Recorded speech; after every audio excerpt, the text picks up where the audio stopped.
Hello, this is Marcus here from EV Journey, and yes, today is the day I'm going to be getting my Tesla Model 3. So I was previously a Volkswagen ID.3 driver for more than 2 years.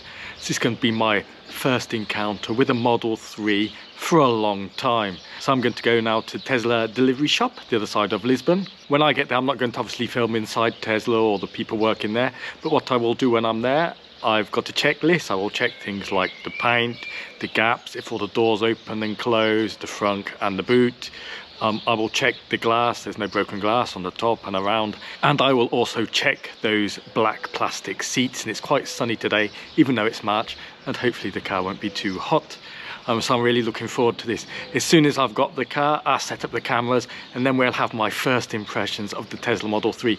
So it's quite a long trip home. It's probably going to take about an hour for me to drive home, but this will be at rush hour because I'm getting the car after work. So yeah, it's going to be a long trip. But anyway, I'll see you the other side of this video. Well, I'll actually hopefully have my Tesla Model 3 rear-wheel drive version in pearl white. So I've just picked up my Tesla Model 3. Here it is.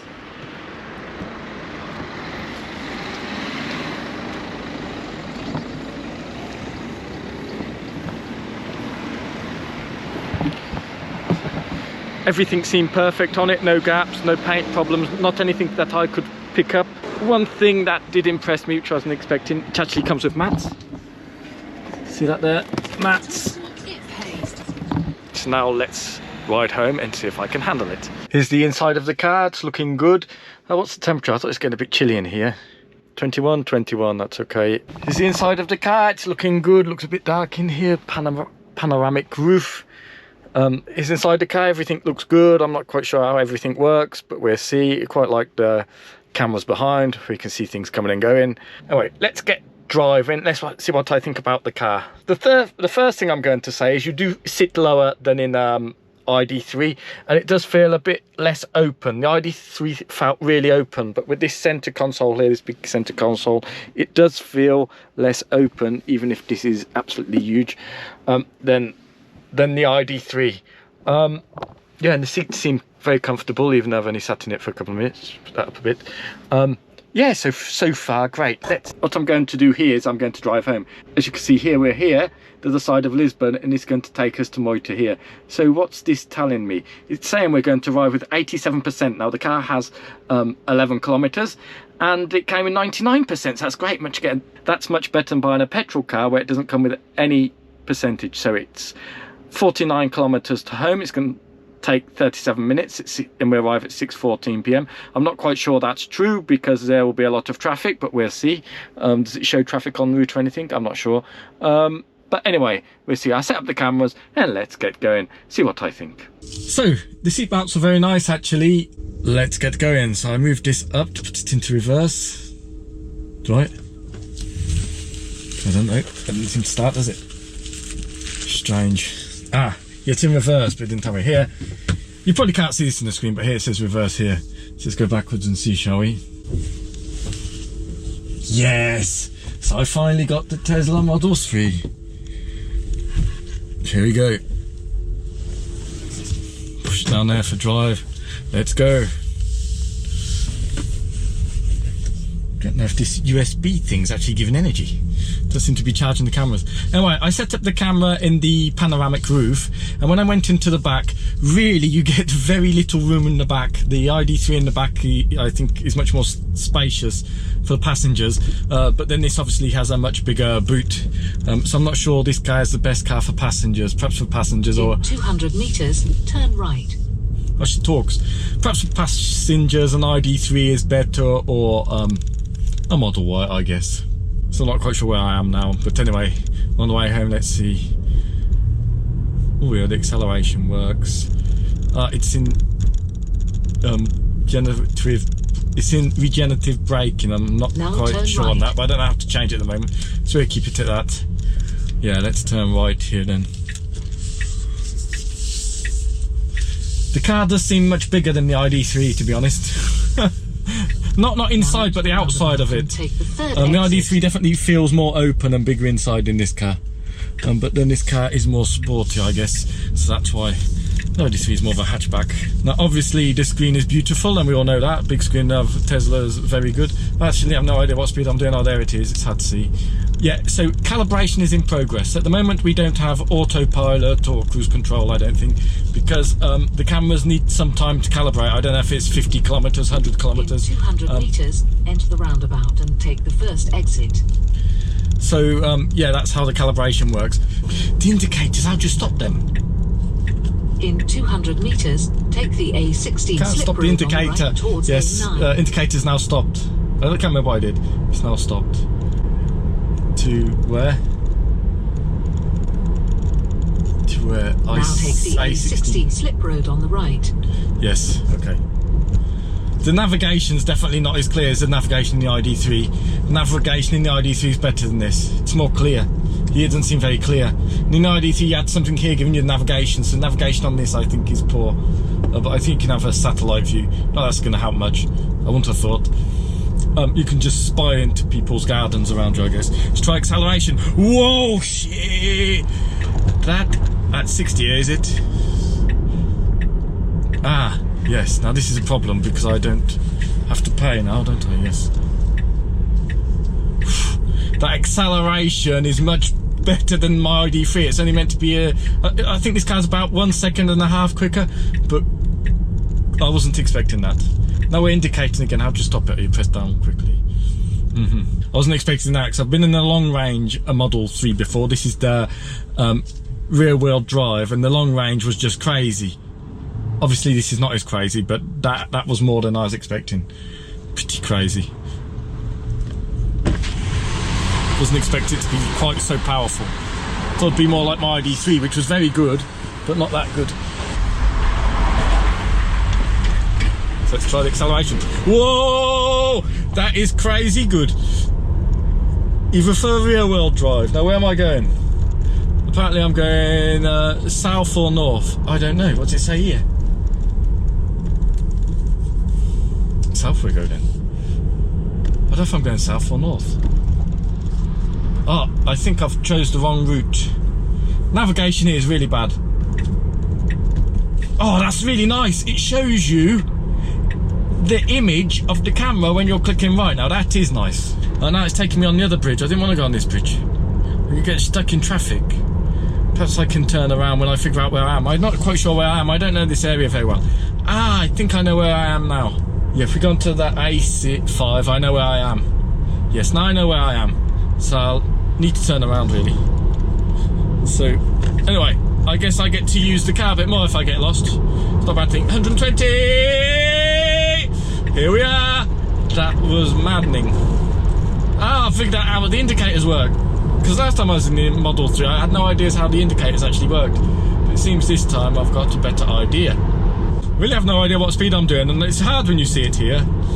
I don't think I'll ever get used to this thing here. That's automatic rubbish. Okay then. Contactless 90p. What a rip-off. It's got a slight new car smell to it. Ah, I've worked it out. I've worked out the indicators for the win. Ah, yeah, this is the way I want to go. To go on this slip road towards Amadora. Now take the slip road on the right towards Amadora. Yes, we're going to go back on that road, but the right way on it, not this way. And I actually know where I am now. So I think that helps. Or not. No, I don't know where I am. But we go along here. Seems nice enough. Oh, there's another Tesla over there. How common they are. It's only 80 along here. I don't know how to set cruise control and that stuff. Can I set cruise control? No. It's unavailable because it's still calibrating the camera, so I'm going to have to be careful here that I don't go over 80. My first time in my first ever Tesla Model 3 are the good, the bad and the ugly. And I have to say, the seats are extremely comfortable, but suspension does feel a bit fiddly compared to the ID.3. Another thing is, does this move up? Yeah, I'm not quite sure the arm position, because the armrest in the ID.3 you could set it to where you want it, and here you can't, so that's how I get used to that. I wouldn't say it's perfect. Yeah, it says here, calibration in progress, because it's a new Model 3. So it's a bit bizarre how they deliver the car to you, because obviously when I got my ID.3, I was the only person in the dealership who was getting the car at that time in the afternoon. They brought the car to me, the dealer showed me the car, they went inside, explained everything, and you know, any questions, and that's the normal dealership model. Here I found it a bit bizarre how you actually entered the Tesla shop, because you just seemed to enter through some kind of gateway. There was no like door which said entrance, so I just entered, and basically there's the room where they keep the cars, and they deliver the cars. So I went to one side of it where I had some seats. I went and sat down, and I said I was waiting for my car to be delivered, and they said, oh, just sit down there, somebody will come and fetch you. But they didn't ask for my name or anything. Anyway, there were some other people waiting, some other people came in, and then the cars started to come into the showroom part. It wasn't really showroom part, it was just a warehouse type place. Like 3 cars came in, then 4, then 5, then up to 10 cars came in, and I got there a bit early, about 4:40, and the car was to be delivered at 5 o'clock. Now the other 10 people who came in wanting their cars to be delivered were also all for 5 o'clock, which is a bit bizarre. Anyway, oh, it's working now. Perhaps I can put in cruise control. That was quick. We've only done a few kilometers and the cameras are calibrated. If I put again, no, autopilot's not working, but adaptive cruise control, it seems, is working. Haha, okay. Yeah, anyway, I was the first person to be called, and basically he just gave me an envelope with the documents, and he gave me 2 keys, which are these card keys. He said, your car's over there, go and check everything. Once you're ready to leave, just come back and see me. So I thought, that's fine. And they did that to everybody else. So quite a quick process, probably 2 or 3 minutes, him giving each person the key. So I checked the car, everything, took my time, had a little play with this. Then I decided it's time to leave, because I really wanted to film this in light. So I went and told him I was going to leave. He says, you have to leave the car 2 minutes now, because it's reinitializing. So apparently when it has to be reinitialized and actually deliver the car to the customer. And I'd already set my phone up as the key. So everything was fine, I left it. And he says, are you sure there's nothing wrong with it? Keep left to stay on IC19 towards IP7 to A circular. He says, there's nothing wrong with the car. I said, as far as I know, there's nothing wrong with the car, unless you know something. And he said, no, as far as I know, there's nothing wrong with the car. But he says, you've got 200 kilometers to find anything. So if I find anything within the 200 kilometers, I can take it back straight away. Also, he said, please check the car at the charging as soon as possible to make sure the charging works. So that's what I'm going to do. I'm going to get home, I'm going to put it on charge and see that the charging works. But obviously we're at 97%, and this is saying, this is one thing I really do like in this car. This is saying here we're going to get at my house with 87%. It's, so we see how good that prediction is, and that's something I do like. So now we're going to the Segunda Circular in Lisbon, which is the busiest road, which I was meant to avoid, but I didn't because I went the wrong way. But anyway, this gives us a chance to test the adaptive cruise control, which seems to be working, even though this car doesn't come with any radars or anything like that. Unfortunately, this is all camera based. Yeah, I think because of the seats, my wife is going to find this car more comfortable, but the suspension, I don't think it's hard. It just seems a bit fidgety. It seems to this is the bog standard rear wheel drives. This is the cheapest Tesla Model 3 you can get, and I actually got a discount on this Model 3, which I'm going to tell you about in another video. Middle lane hugger, it seems I am. To stay on IC19. Yeah, we keep left. He seems to be following the car nicely in front. We've got all this information. I don't know if it's necessary, because the thing with the ID.3 is it just gives you this information here, but it gives you so much information. So yeah, I guess this is a bonus. I do keep bringing my eyes here, but I'd be looking more here in the ID.3, I think. The one difference as well is in this car you can see the bonnet. In the ID.3 you can't really see the bonnet because it drops straight off. So I see like 2 little white things here. I haven't really tested the music. I did put on a radio station, but this is just talking. Advert there. Turn up volume like that, did you? I don't know how to turn volume up. I can feel the air conditioning, so that's working, but it's not very hot outside.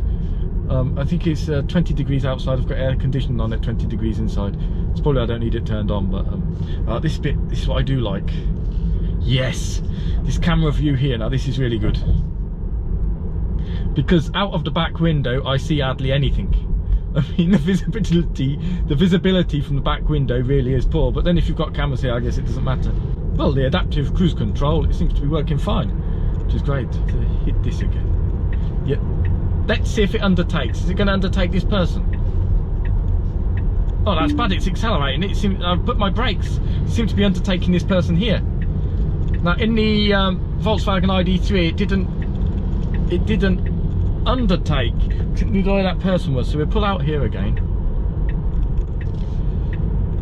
How do you stop that? Yeah, stop the indicator. How do I get back into cruise control? Stay in this lane. Stay in the middle lane, why not? Yeah, I was surprised it was trying to undertake. Perhaps on adaptive cruise control it doesn't do that. Perhaps that needs autopilot, but I don't think autopilot's available at the moment. I'm looking a bit worried. It's always a bit worrying having a new car, not know how to drive it. Being extra cautious. Probably hear it in my voice to worry. I've got a new car. I can't scratch it. I'm not used to it. I don't even know where I see efficiency. That's on this car button. What's that do? Charging, controls. I have no idea how to see efficiency. You see, the problem is the icons are too small. How are you meant to read that from here? Energy. I can read it from here, but I mean, I'm not meant to. It's too small. Why don't they make the fonts bigger? I don't even know if I reset the trip, but this is for this trip. Anyway, driving 2.8%. But I'm really surprised in this car what it come with. It came with the pen, and I think that's for Sentry mode. No idea how to use that yet. It came with a Type 2 cable, and that Type 2 cable is very heavy. So it seems to be better quality than the Type 2 cable that came with the ID.3. And it also comes with a Shuko cable, but it can also double up as a 32 amp cable if you buy a small adapter for €50. So you don't need a wall box if you buy this car. Also, it comes with the triangle and everything.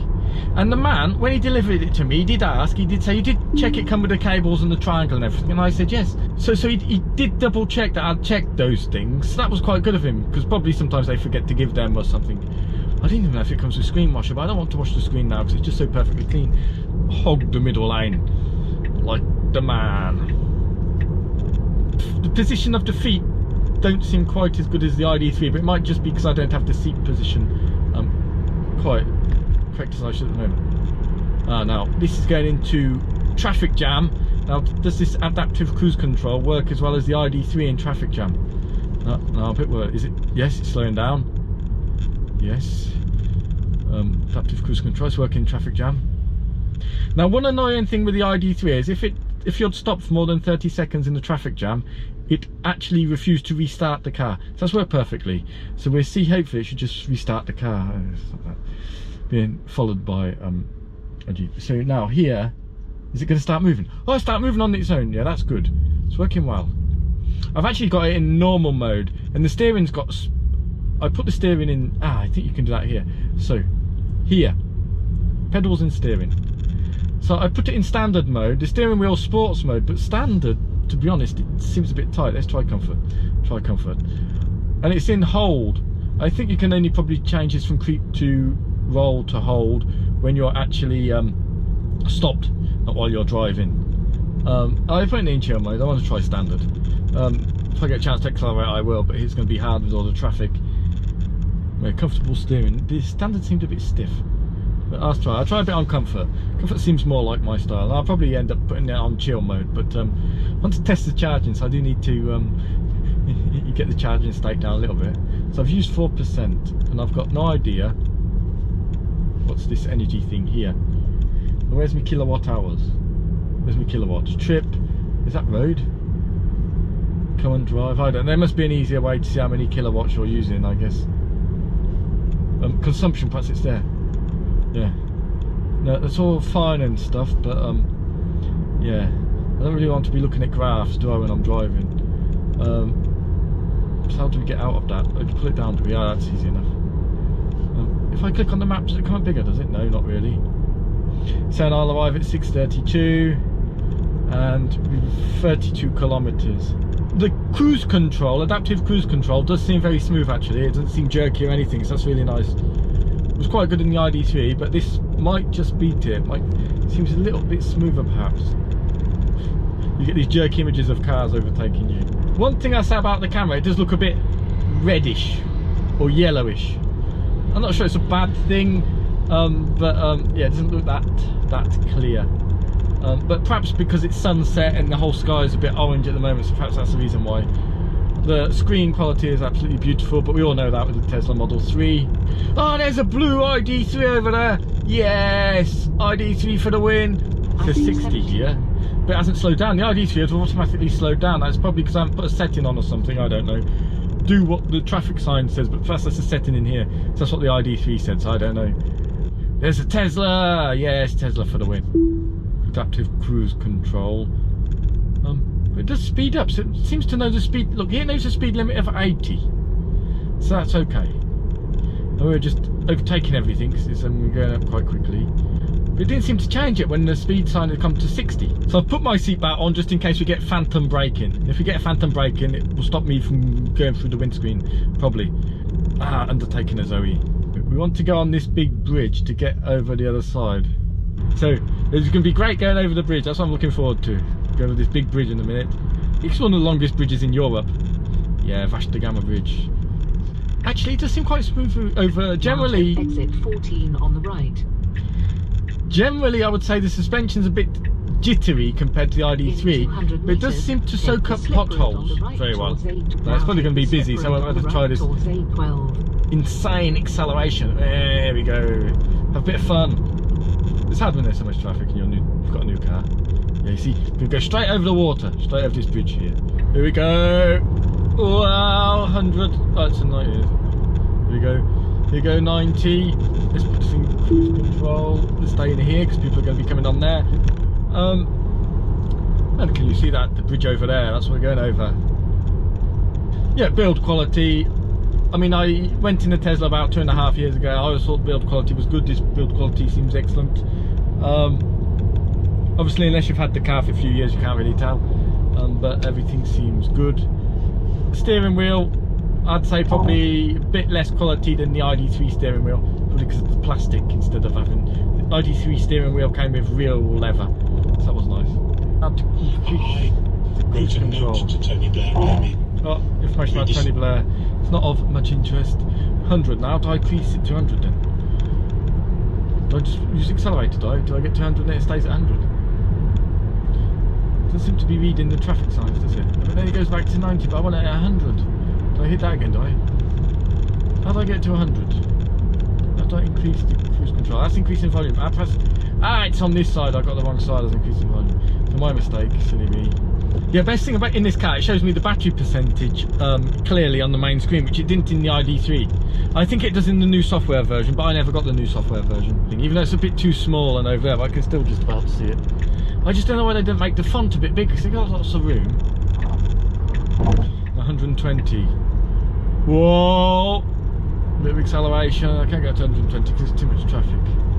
Yeah, that's why. I think on the ID.3 you changed the cruise control on the left hand side, that's why I was confused. And this one, that's on the right hand side. But perhaps you can switch them, I don't know. You've got so many settings. I'd really love to see what the actual efficiency is at the moment. If Spotify works. I have to log in with my account. I'll have to do that. Radio, does that work? Check the sound, shall we? What volume is it?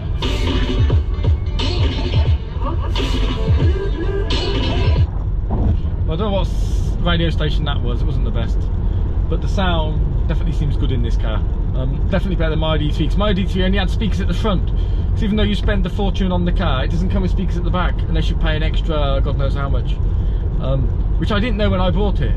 Even the dealer said she couldn't believe that they sold such an expensive car without speakers in the back. It was a bit crazy. The speakers in the front though were good, but I think these ones will probably be better, but I'll do a review about that. In the mirrors, the people seem closer, and the camera, they seem further away. So you have to be careful with the camera. Let's do it now then. Up we go, nice and smooth.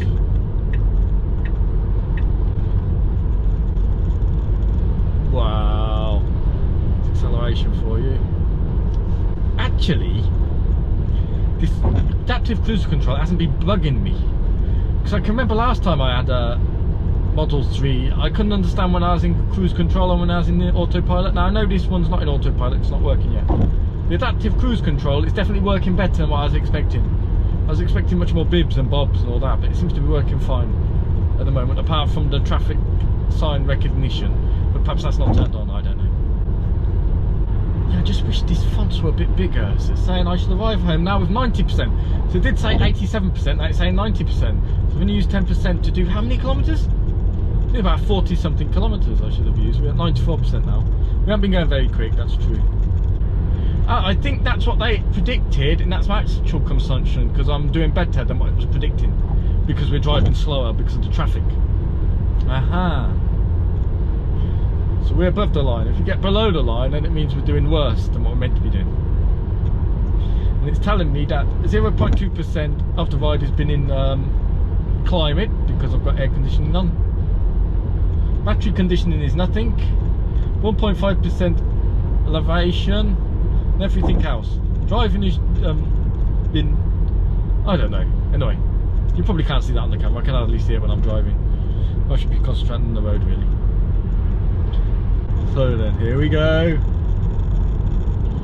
We're finally the other side of the river in my Model 3. The first time I've driven this Model 3 to this side of the river. And so far it's going very well. I'm getting used to adaptive cruise control. You can see all the cars here. You can see cones. Not that I can see any cones.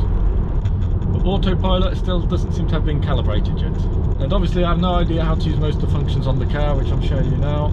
I did actually read the manual before getting into this car. Some won't believe me, but I did. So I was actually meant to get this car at 12 o'clock. Well, there's a story behind that, but no, I'll tell you that story in another video.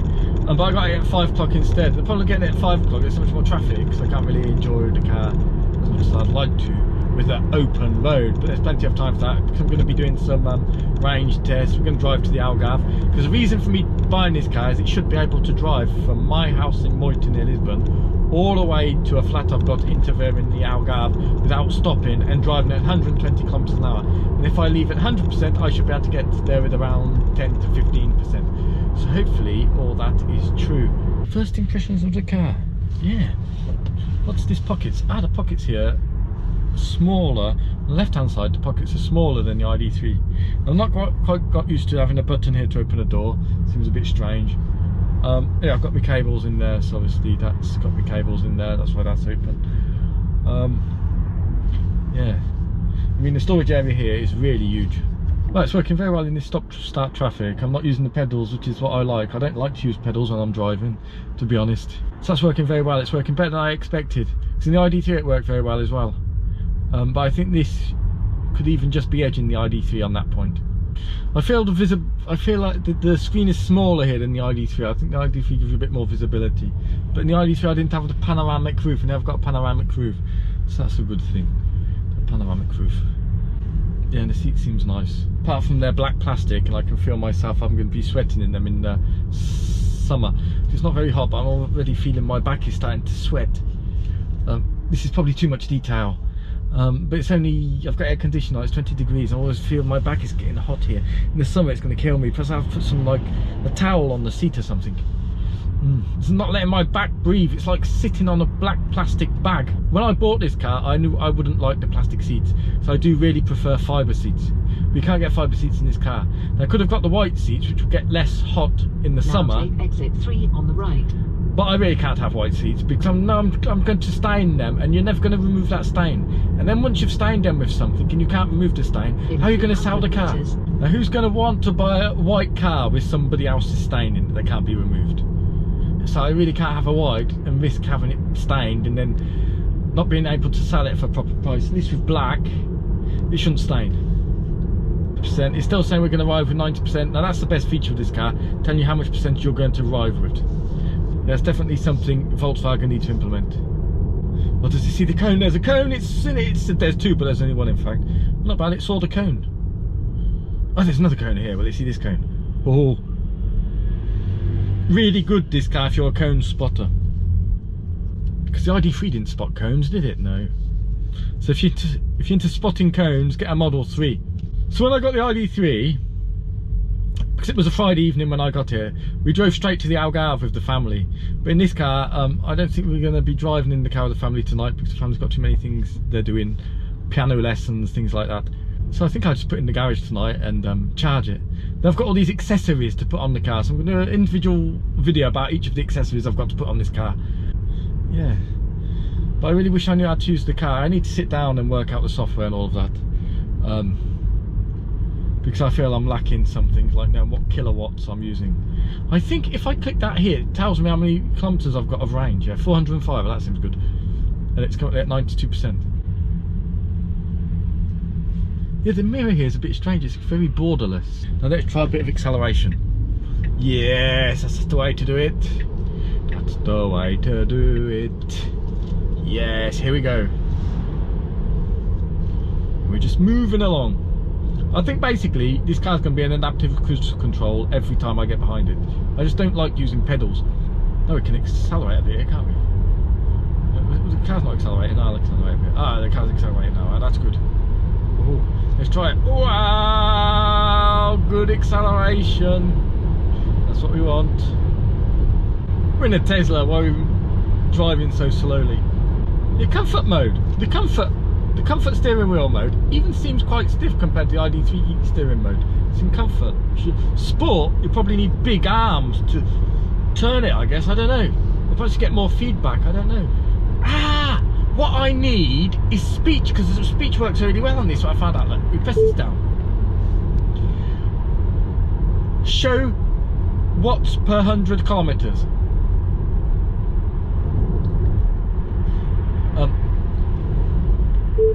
What's my current consumption?